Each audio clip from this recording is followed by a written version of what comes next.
Alright guys, evolution. Let's talk about it. Today, Blue Pill Devolution wants to talk about evolution with his pot plant. Let's see who comes off worst. So evolution is survival of the fittest. The survival of the fittest. And that's what evolution's all about. Okay, and I'm betting that you haven't got the faintest idea what that is. Alright, so we have a plant here.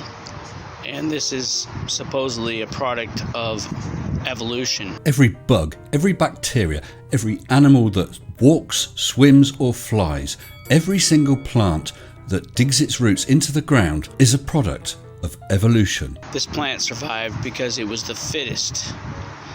Alright, well, people like me could come up and pull this guy up by the roots and kill his whole species, but, alright.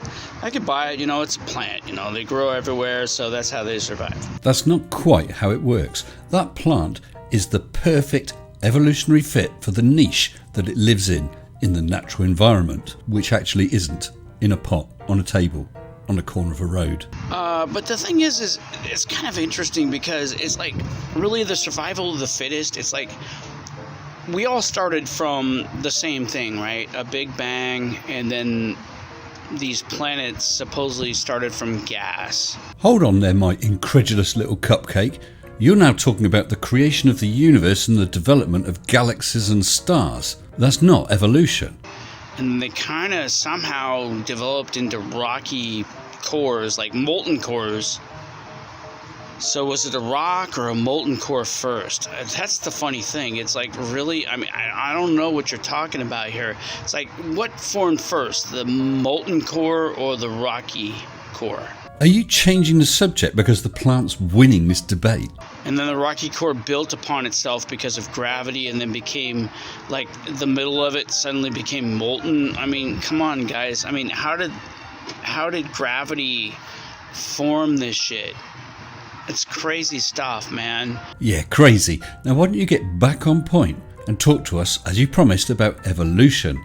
So, if everything started from a big bang and then gases formed planets, which eventually formed like rocky cores, why is it that this plant didn't keep up with me evolutionarily? Now, who can argue with that? Why is it that this plant didn't keep up with me evolutionarily?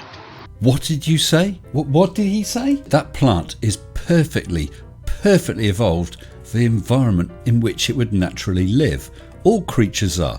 If you took a penguin and dumped it in the middle of the Sahara Desert, it's not going to last very long. If you took a scorpion from the Sahara Desert and put it in the Antarctic, that's not going to survive long either. Each life form evolves fitting the environment in which it lives. There is no score, there is no more or less evolved.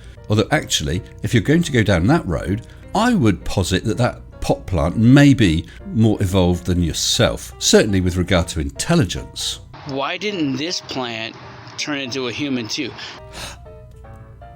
What? Why didn't this plant turn into a human? How can you put out a video discussing evolution when you quite literally do not have the faintest concept of what it actually is? Why do we have different species? How does that happen? How is it that we have different species? We have different species because of evolution and natural selection. That's the whole point. Why is it that plants, lizards, cats, dogs, slugs, Any more? groundhogs, why is it that they didn't evolve at the same rate that I did? When we all came from the same place, you'd think it would be kind of equal. The rate of change of a species is going to depend on the rate of change of the environment in which it lives, whether that's rainfall, temperatures, predators, food supplies. Tell me, which of these two creatures do you think is the more highly evolved?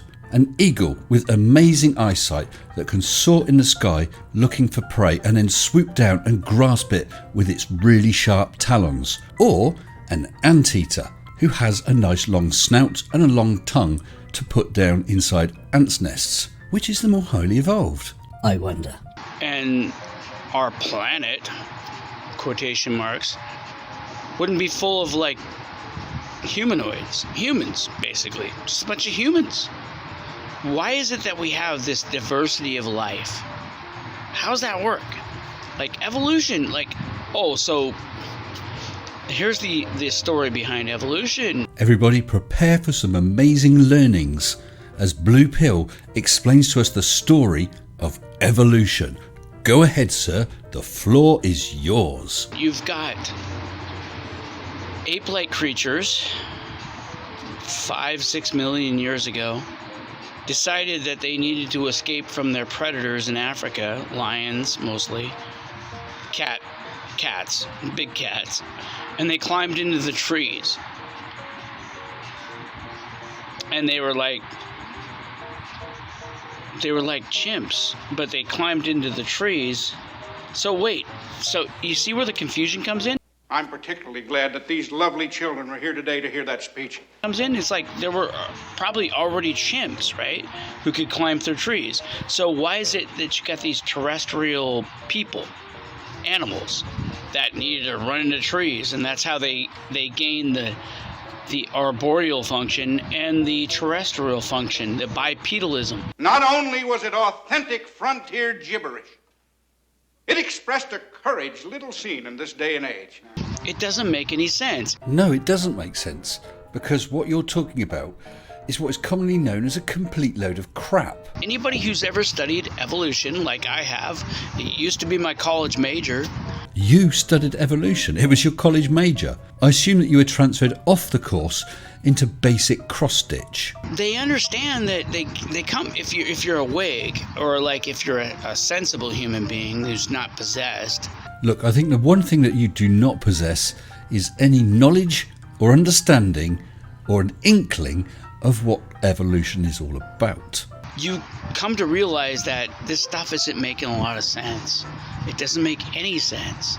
Well, considering that you have already expressed the surprise that your potted plant hasn't turned into a human, yeah, I very much doubt that evolution makes any sense at all to you. Why is this plant not on the same level as me? Well, I think in actuality that plant is leagues ahead of you, because it hasn't gone through the sad process of embarrassing itself by expressing stupid opinions on the internet. Why is it that I can, kill this guy anytime I want, and he can't do the same to me? While it is true that you could push that plant off of your little table and jump on it, if it came to a battle of wits, the plant's going to win. Hands down. If we all form from the same thing, a singularity, a fucking gas planet, why is it that we're on a different evolutionary path? Well, I think I must concede that you are on a different evolutionary path than that pot plant. I think mainly because the pot plant doesn't want to go wherever it is you're going. Okay, you can make up a lot of stories, a lot of fairy tales about how that can be so. You could do that. But you know what? When you really think about it hard, you realize it's just nonsense. And that's why a lot of us people, like myself, have come to realize that evolution is bullshit. And many of us, having seen your video, are now wondering if there is such a thing as de-evolution. It just doesn't make sense. I know. And I'm done. That's all I got to say. And thanks for the laughs at your stupid. Outta here.